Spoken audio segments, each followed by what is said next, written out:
ประมาณ 300,000 ล้านบาทปัจจุบันมีเงินทุนหมุนเวียนกว่า 350,000 ล้านบาทมาจากการบริหารจัดการสร้างอาชีพสร้างรายได้ภายในชุมชนโดยในปีงบประมาณ 2561 รัฐบาลเน้นโครงการที่จะช่วยสืบสานและต่อยอดศาสตร์พระราชาพร้อมทั้งมีตัวชี้วัดที่จะต้องให้เกิดการพัฒนาอย่างยั่งยืนกระทรวงพาณิชย์ระบุการซื้อขายสินค้าผ่าน tmall.com ช่วยเพิ่มขีดความสามารถในการแข่งขันให้กับเกษตรกรสอดคล้องกับความต้องการของรัฐบาลที่ต้องการส่งเสริมให้เกษตรกรผลิตสินค้าเกษตรที่มีคุณภาพได้มาตรฐานนายสนธิรัตน์ สนธิจิรวงศ์รัฐมนตรีว่าการกระทรวงพาณิชย์กล่าวถึงกรณีการขายสินค้าผ่าน tmall.com ภายใต้บริษัทอาลีบาบากรุ๊ปซึ่งเป็นเว็บไซต์ค้าปลีกที่ใหญ่ที่สุดในจีนว่าบริษัทที่จะเข้าร่วมจำหน่ายในเว็บจะต้องจดทะเบียนนิติบุคคลมีเครื่องหมายการค้าและมีการจดทะเบียนเครื่องหมายการค้านอกจากนี้ผู้ที่จะทำการค้าจะต้องเป็นสมาชิกของ thaitrade.com โดยกระทรวงพาณิชย์จะทำหน้าที่ประสานเพื่อจับคู่เจรจาธุรกิจกับผู้ซื้อจากประเทศจีนซึ่งความร่วมมือดังกล่าวจะช่วยเพิ่มช่องทางการขายล่วงหน้าให้กับสินค้าเกษตรและช่วยแก้ปัญหาสินค้าเกษตรล้นตลาดทั้งนี้จากการเปิดขายทุเรียนในระยะแรกส่งผลให้ราคาทุเรียนหมอนทองเกรด A แบบเมาสวนปรับขึ้นจากกิโลกรัมละ 60-70 บาทไม่ทำให้เกษตรกรสามารถขายสินค้าได้ราคาพยายามของรัฐบาลที่ต้องการยกระดับคุณภาพผลผลิตให้ได้มาตรฐานการขายทุเรียนผ่าน tmall.com ไปแล้วประมาณ350 ตันเมื่อเรามีช่องทางเหล่านี้ก็เท่ากับมีการพรีออเดอร์เหมือนทุเรียนที่พรีออเดอร์เข้ามาแล้วนะครับแล้วก็มาเนี่ยเขาก็จะมาดึงให้ตัวผลผลิตที่จะออกเนี่ยมีตลาดล่วงหน้าจริงๆมีช่องทางของตลาดล่วงหน้าเพิ่มขึ้นไม่ได้อยู่บนเพียงกลไกเดิมและตลาดล่วงหน้านี่มีพลังนะครับอย่างที่เป็นข่าว 80,000 ลูกเนี่ยนะครับอันนี้พลังมันใหญ่มากถ้าหากสิ่งเหล่านี้มันทำงานเนี่ยนะครับก็จะเป็นประโยชน์ในการแก้ปัญหาของสินค้าเกษตรของพี่น้องเกษตรกรได้อันนี้ก็จะเป็นสิ่งหนึ่งที่ทำให้เห็นว่าเกษตรกรนั้นเนี่ยมีโอกาสในการที่จะขายผลิตภัณฑ์ของตัวเองในช่องทางใหม่ๆมากขึ้นรัฐมนตรีว่าการกระทรวงพาณิชย์กล่าวอีกว่าขณะนี้อยู่ระหว่างการหารือร่วมกับบริษัทอาลีบาบากรุ๊ปเพื่อขยายความร่วมมือไปยังสินค้าเกษตรชนิดอื่นเช่นมังคุดมะม่วงน้อยหน่าและมะพร้าวเป็นต้นรัฐมนตรีประจำสำนักนายกรัฐมนตรีเตรียมนำคณะผู้ประกอบการไทยเยือนบังกลาเทศศึกษาลู่ทางและโอกาสตั้งฐานผลิตเพื่อขยายตลาดส่งออกนายกอบศักดิ์ภูตระกูลรัฐมนตรีประจำสำนักนายกรัฐมนตรีในฐานะกำกับดูแลสำนักงานคณะกรรมการส่งเสริมการลงทุนหรือ BOI เปิดเผยว่าระหว่างวันที่ 1-4 พฤษภาคมนี้จะนำคณะผู้บริหารของ BOI พร้อมด้วยภาคเอกชนเช่นผู้พัฒนาพื้นที่อุตสาหกรรมและอสังหาริมทรัพย์ผู้ประกอบการกลุ่มพลังงานทดแทนผู้ประกอบการกลุ่มเครื่องจักรกลการเกษตรและสมาชิกสภาธุรกิจไทยบังกลาเทศเดินทางไปยังกรุงทาก้าสาธารณรัฐปรึกษาลู่ทางและโอกาสที่จะสนับสนุนให้ผู้ประกอบการไทยก็ไปลงทุนในบังกลาเทศซึ่งจะเป็นการขยายฐานการผลิตสินค้าร่วมทำธุรกิจและเข้าถึงตลาดสินค้าส่งออกได้กว้างขึ้นทั้งภูมิภาคเอเชียใต้สำหรับกิจกรรมสำคัญไทยจะได้ร่วมกิจกรรมพบหารือกับเอกชนที่เกี่ยวข้องด้านการลงทุนของบังกลาเทศกิจกรรมเยี่ยมชมโรงงานของบังกลาเทศซึ่งจะนำไปสู่ความร่วมมือและเชื่อมโยงธุรกิจกันต่อไปในอนาคต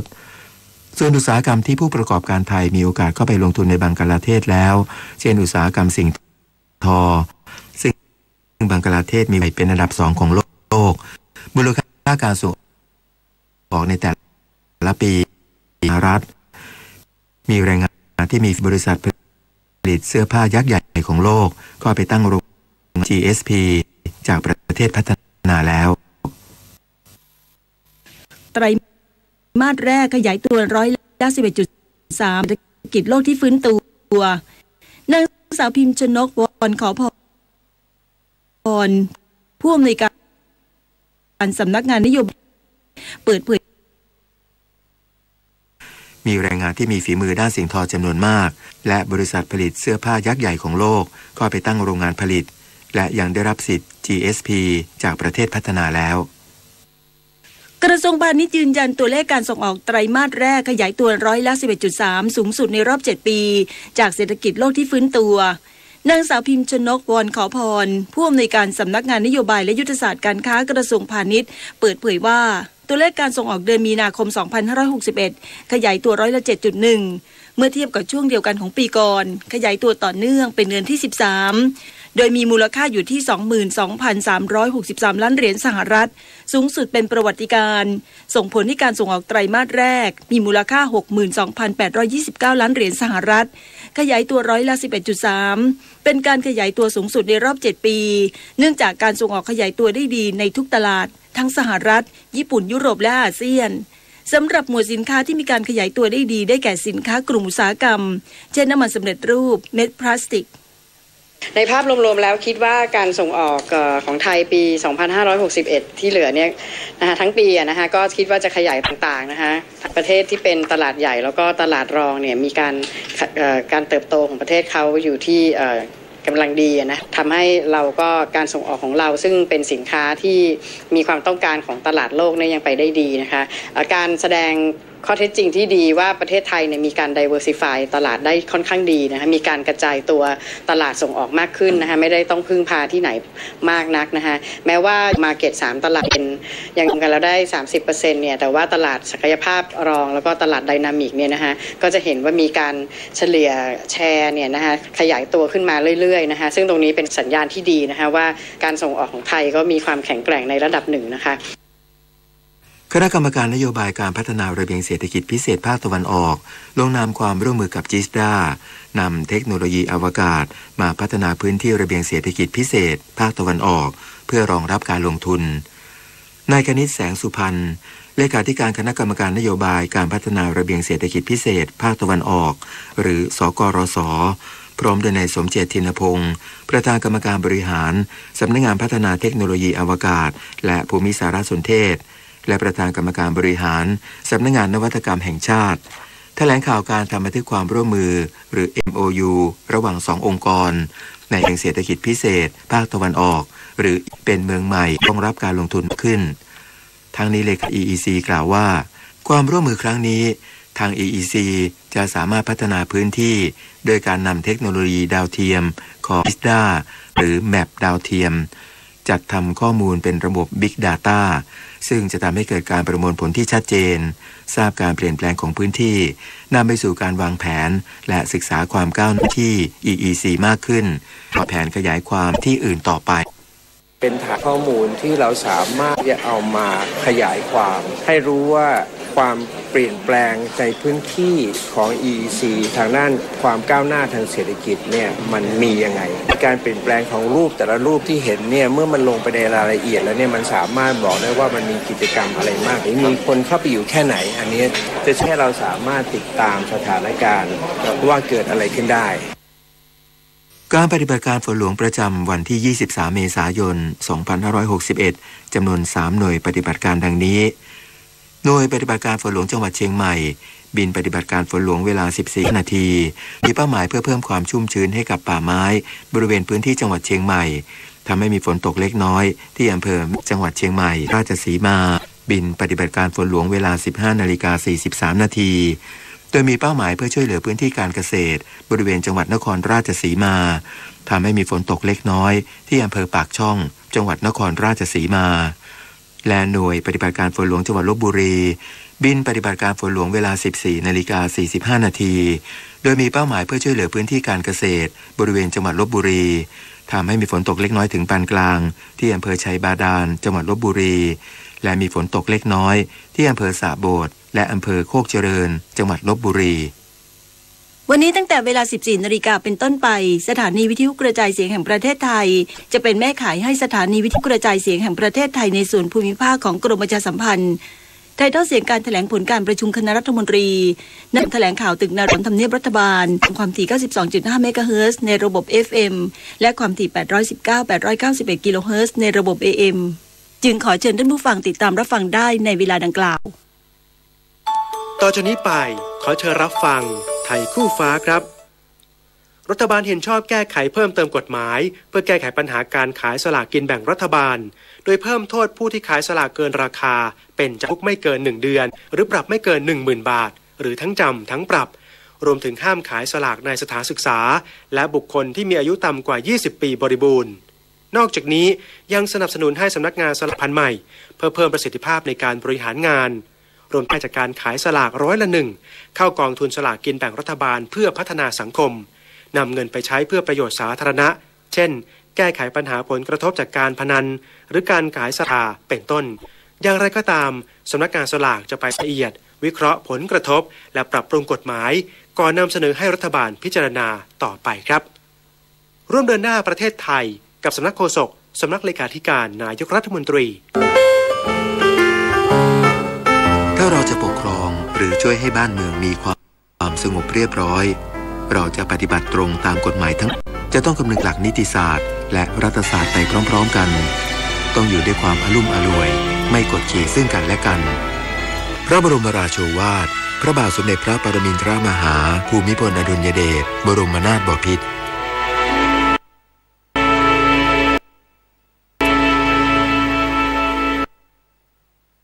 เมื่อโลกข่าวสารทันสมัยทำอย่างไรสร้างเสริมความรู้สติปัญญาพัฒนาตามแนวประชาธิปไตยกรมประชาสัมพันธ์ยุคใหม่พัฒนาก้าวไกลสร้างสรรค์สื่อยุคใหม่ไทยแลนด์ 4.0 3 พฤษภาคม 2561 85 ปีกรมประชาสัมพันธ์ 4.0 สื่อสร้างสรรค์ก้าวทันยุคดิจิทัลขณะนี้เวลา 6 นาทีต่อไปเสนอข่าวต่างประเทศตำรวจแคนาดากล่าวว่าเกิดเหตุชายขับรถตู้พุ่งเข้าใส่ฝูงชนในนครโตรอนโตของแคนาดาเมื่อวานนี้มีผู้เสียชีวิตอย่างน้อย9 คนและบาดเจ็บอีก16 คนนายปีเตอร์ยวนรองผู้บัญชาการตำรวจแคนาดาระบุว่าจุดที่เกิดเหตุอยู่ห่างจากศูนย์การประชุมที่กำลังจัดการประชุมระดับรัฐมนตรีของกลุ่มประเทศอุตสาหกรรมชั้นนำของโลก7 ประเทศหรือ G7 เพียง16 กิโลเมตรแต่ยังไม่พบหลักฐานความเชื่อมโยงของเหตุการณ์ครั้งนี้เจ้าหน้าที่จับกลุ่มผู้ต้องสงสัยได้ที่จุดเกิดเหตุแต่ยังไม่สามารถระบุได้ว่าเป็นการก่อเหตุแบบวางแผนมาล่วงหน้าหรือแรงจูงใจในการก่อเหตุมาจากอะไรด้านนายราฟกูเดลรัฐมนตรีความปลอดภัยสาธารณรัฐของแคนาดาที่ร่วมประชุม G7 กล่าวว่ารัฐบาลแคนาดาไม่ได้รับคำข่มขู่หรือข้อมูลใดๆที่บ่งชี้ว่าการประชุม G7 เป็นเป้าการโจมตีและการประชุมยังคงมีขึ้นต่อไปตามกำหนดการในวันนี้กลุ่มก่อการร้าย IS ขู่ว่าจะโจมตีคูหาเลือกตั้งของอิรักและผู้ไปลงคะแนนเสียงเลือกตั้งในการเลือกตั้งสมาชิกรัฐสภาที่จะจัดขึ้นในเดือนหน้านายอับูฮัสซันอันมูฮาจีโฆษกกลุ่ม IS โพสต์ข้อความผ่านแอปพลิเคชัน Telegram เรียกร้องให้ชาวอิรักที่นับถือศาสนาอิสลามนิกายซุนนีร่วมกันบอยคอตการเลือกตั้งในวันที่12 พฤษภาคมนี้นับเป็นการประกาศข้อความครั้งแรกของกลุ่ม IS นับตั้งแต่นายกรัฐมนตรีไฮเดอร์อันอาบาดีของอิรักประกาศชัยชนะเหนือกลุ่ม IS เมื่อเดือนธันวาคมปีที่แล้วโดยนายมูฮาจีเขียนข้อความว่ากลุ่ม IS จะพิพากษาลงโทษรัฐบาลชีอะห์ของอิรักและประชาชนที่มีส่วนร่วมกับการเลือกตั้งของรัฐบาลนี้ทั้งหน่วยเลือกตั้งและประชาชนที่ไปลงคะแนนและจะถูกโจมตีจึงขอให้ชาวมุสลิมซุนนีทุกคนอยู่ห่างจากหน่วยเลือกตั้งทั้งนี้กลุ่ม IS เป็นกลุ่มก่อการร้ายที่มุ่งเป้าโจมตีไปที่ชาวมุสลิมนิกายชีอะห์ซึ่งเป็นคนส่วนมากในอิรักโดยตลอดตำรวจกรีซกล่าวเมื่อวานเกิดเหตุกลุ่มชาตินิยมหัวรุนแรงเข้าทำร้ายผู้อพยพที่รวมประท้วงบนเกาะเลสบอสกรีซทำให้คืนวันอาทิตย์หลังสมาชิกของกลุ่มแนวร่วมผู้รักชาติกลุ่มชาตินิยมหัวรุนแรงรวมตัวกันที่จัตุรัสเมืองมิดิเลเน่บนเกาะเลสบอสของกรีซที่กลุ่มผู้อพยพชาวอัฟกันกว่า200 คนอยู่ระหว่างการประท้วงเมื่อสัปดาห์ที่แล้วจากสภาพความเป็นอยู่ที่เลวร้ายแม้เจ้าหน้าที่จะเข้ามาดูแลแต่สถานการณ์ก็ยกระดับขึ้นจนเกิดเหตุรุนแรงจากการที่สมาชิกกลุ่มชาตินิยมขว้างปาขวดน้ำและยิงพลุไฟเข้าใส่กลุ่มผู้อพยพพร้อมร้องตะโกนให้เผาผู้อพยพทั้งเป็นและโยนผู้อพยพลงไปในทะเลก่อนที่กลุ่มนักเคลื่อนไหวเสรีนิยมรวมตัวเข้าปกป้องกลุ่มผู้อพยพทำให้ทั้งสองกลุ่มเข้าปะทะกันตลอดคืนวันอาทิตย์ จนกองกำลังฝ่ายความมั่นคงต้องใช้แก๊สน้ำตาเพื่อสลายฝูงชนต่อไปรับฟังข่าวกีฬาค่ะที่จังหวัดปัตตานีนายพานุอุทัยรัตนายกสมาคมกีฬาปั่นจักรยานแห่งประเทศไทยปล่อยขบวนนักกีฬาจักรยาน 2,000 คนเพื่อเดินทางไปร่วมเชียร์ปั่นจักรศรีลัดไทยในการแข่งขันปั่นจักรศรีลัดเยาวชนชิงแชมป์โลกซึ่งประเทศไทยเป็นเจ้าภาพจัดการแข่งขันที่จังหวัดสงขลาขณะที่ผู้ช่วยศาสตราจารย์จงลักษณ์เขี้ยวแก้วเลขาธิการสมาคมกล่าวว่าขณะนี้จังหวัดสงขลามีความพร้อมที่จะจัดการแข่งขันแล้วมี19ประเทศตอบรับเข้าร่วมการแข่งขันนักกีฬามากกว่า350คนโดยใช้งบประมาณในการจัดการแข่งขันอยู่ที่10ล้านบาทโดยพิธีเปิดการแข่งขันจะมีขึ้นในวันนี้เวลา 14 นาฬิกานายสมบัติกุรพันธ์นายกสมาคมกีฬาแฮนด์บอลแห่งประเทศไทยเป็นประธานในการประชุมใหญ่สามัญประจำปีที่สถาบันการพละศึกษาวิทยาเขตกรุงเทพสำหรับในปีนี้ทางสมาคมเตรียมทีมเพื่อเข้าร่วมการแข่งขันระดับโลก3รายการคือแฮนด์บอลชายหาดในยูทโอลิมปิกเกมส์ครั้งที่3ที่ประเทศอาร์เจนตินาในเดือนตุลาคมซึ่งนักกีฬาแฮนด์บอลเป็นประเภททีมชนิดแรกที่ได้สิทธิ์เข้าร่วมการแข่งขันนอกจากนั้นยังต้องเตรียมนักกีฬาสำหรับการแข่งขันแฮนด์บอลชิงแชมป์โลกประเภททีมหญิงอายุไม่เกิน10ปีที่รัสเซียในช่วงเดือนสิงหาคมส่วนการเตรียมทีมนักกีฬาเข้าร่วมการแข่งขันเอเชียนเกมส์ครั้งที่18ที่อินโดนีเซียขณะนี้คัดเลือกตัวนักกีฬาไว้แล้วและจะตัดตัวให้เหลือ26คนภายในสิ้นเดือนเมษายนก่อนที่จะส่งไปเก็บตัวฝึกซ้อมไม่ที่เกาหลีใต้ก็ประเทศญี่ปุ่นพลเรือเอกนฤทธิ์ปทุมสุวรรณผู้บัญชาการทหารเรือในฐานะนายกสมาคมกีฬาแข่งเรือใบแห่งประเทศไทยให้สัมภาษณ์ผู้สื่อข่าวภายหลังการประชุมใหญ่สามัญประจำปีของสมาคมกีฬาแข่งเรือใบว่าในปีนี้ทางสมาคมเตรียมนักกีฬาที่จะเข้าร่วมการแข่งขันรายการสำคัญ8รายการที่สำคัญคือการแข่งขันเอเชียนเกมส์ที่ประเทศอินโดนีเซียในช่วงเดือนสิงหาคมทางสมาคมนักกีฬาเรือใบเข้าร่วมการแข่งขันทั้งหมด7ประเภทและจะมีการคัดเลือกนักกีฬารอบสุดท้ายในวันที่17ถึง27พฤษภาคมเพื่อให้ได้นักกีฬาที่ดีที่สุด12คนโดยตั้งความหวังไว้2เหรียญทองจากการแข่งขันในประเภทเบรเซอร์ 4.7 และประเภท49ซึ่งผลงานของนักกีฬาดีขึ้นเป็นลำดับเมื่อเทียบกับประเทศอื่นๆที่เข้าร่วมการแข่งขันสมภพจันทร์ฝากสถานีวิทยุกระจายเสียงแห่งประเทศไทยรายงานครับต่อไปเป็นพยากรณ์อากาศค่ะประกาศกรมอุตุนิยมวิทยาเรื่องพายุฤดูร้อนบริเวณประเทศไทยตอนบนฉบับที่9ในช่วงวันที่ 24-27 เมษายนนี้ประเทศไทยตอนบนจะมีพายุฤดูร้อนเกิดขึ้นโดยมีลักษณะของพายุฝนฟ้าคะนองลมกระโชกแรงกับมีฟ้าผ่าและลูกเห็บตกบางพื้นที่ขอให้ประชาชนในบริเวณดังกล่าวระวังอันตรายจากพายุฤดูร้อนที่จะเกิดขึ้นโดยหลีกเลี่ยงการอยู่ในที่โล่งแจ้งใต้ต้นไม้ใหญ่และป้ายโฆษณาที่ไม่แข็งแรงรวมถึงระวังอันตรายจากฟ้าผ่าสำหรับเกษตรกรควรเตรียมการป้องกันและระวังความเสียหายที่จะเกิดต่อผลผลิตทางการเกษตรไปด้วยโดยจะมีผลกระทบตามภาคต่างๆดังนี้ในวันที่ 24 เมษายนภาคตะวันออกเฉียงเหนือจังหวัดหนองคายบึงกาฬสกลนครนครพนมมุกดาหารอำนาจเจริญกาฬสินธุ์ร้อยเอ็ดยโสธรศรีสะเกษและอุบลราชธานีในวันที่ 25 เมษายนภาคเหนือจังหวัดเชียงใหม่เชียงรายลำพูนลำปางพะเยาน่านแพร่อุตรดิตถ์สุโขทัยพิษณุโลกพิจิตรและเพชรบูรณ์ภาคตะวันออกเฉียงเหนือจังหวัดเลยหนองบัวลำพูอุดรธานีหนองคายบึงกาฬสกลนครนครพนมมุกดาหารกาฬสินธุ์ร้อยเอ็ดมหาสารคามชัยภูมิขอนแก่นนครราชสีมาบุรีรัมย์สุรินทร์ศรีสะเกษยโสธรอำนาจเจริญและอุบลราชธานีภาคกลางจังหวัดนครสวรรค์สิงห์บุรีอ่างทองลพบุรีสระบุรีและพระนครศรีอยุธยาภาคตะวันออกจังหวัดนครนายกประจินแก้วฉะเชิงเทราชลบุรีระยองจันทบุรีและตราดในช่วงวันที่ 26 เมษายนภาคเหนือจังหวัดเชียงใหม่เชียงรายลำพูนลำปางพะเยาน่านแพร่อุตรดิตถ์สุโขทัยตากกำแพงเพชรพิษณุโลกพิจิตรและเพชรบูรณ์ภาคตะวันออกจังหวัดเลยหนองบัวลำพูอุดรธานีหนองคายบึงกาฬสกลนครนครพนมมุกดาหารกาฬสินธุ์ร้อยเอ็ดมหาสารคามชัยภูมิขอนแก่นนครราชสีมาบุรีรัมย์สุรินทร์ศรีสะเกษยโสธรอำนาจเจริญและอุบลราชธานีภ ภาคกลางจังหวัดนครสวรรค์อุทัยธานีชัยนาทสิงห์บุรีอ่างทองลพบุรีสระบุรีพระนครศรีอยุธยาสุพรรณบุรีกาญจนบุรีราชบุรีนครปฐมรวมทั้งกรุงเทพมหานครและปริมณฑลภาคตะวันออกจังหวัดนครนายกปราจีนบุรีสระแก้วฉะเชิงเทราชลบุรีระยองจันทบุรีและตราดส่วนในวันที่27เมษายนภาคเหนือจังหวัดแม่ฮ่องสอนเชียงใหม่เชียงรายลำพูนลำปางสุโขทัยกำแพงเพชรและตากภาคตะวันออกเฉียงเหนือจังหวัดเลยชัยภูมินครราชสีมาและบุรีรัมย์ภาคกลางจังหวัด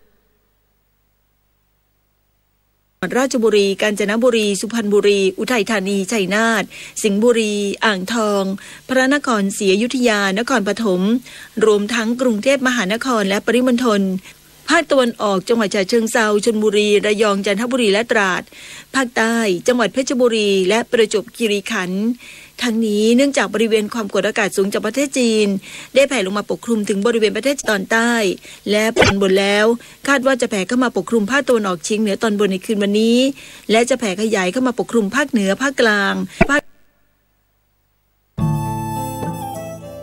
ท่านกำลังติดตามรับฟังสถานีวิทยุกระจายเสียงพระพุทธศาสนาแห่งชาติและสังคมคลื่นเพื่อการศึกษาพระพุทธศาสนาและวัฒนธรรมระบบ FM 104.5 เมกะเฮิรตซ์รายการต่อไปเป็นรายการธรรมะเพื่อประชาชน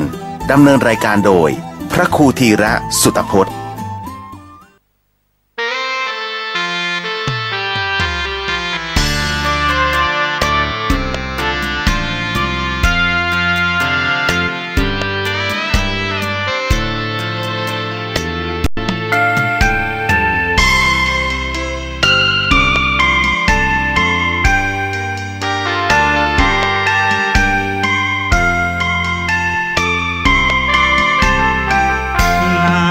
จากบ่อทิพย์ฉโลมกายใจก่อนเดินขึ้นมากราบไหว้พระธาตุคู่ดอยสุเทพเทวาตามประเพณีเที่ยวขึ้นดอยองค์พ่อครูบาหยุดพักวัดท่านสร้างมาเดิมชื่อว่าสกินาคามีบัดนี้ที่วัดพาลาดรื่นรมด้วยบรรยากาศเจ้าอาวาสนักเทศน์เสียงดีโบราณนานมาก่อนขึ้นไหว้สาพระบรมธาตุชำระใจให้สะอาดของดิบเนื้อสัตว์ไม่ควรนำไปเอาน้ำศักดิ์สิทธิ์จากบ่อน้ำทิพย์ดื่มล้างร่างกายบัดนี้บ่อน้ำคงใส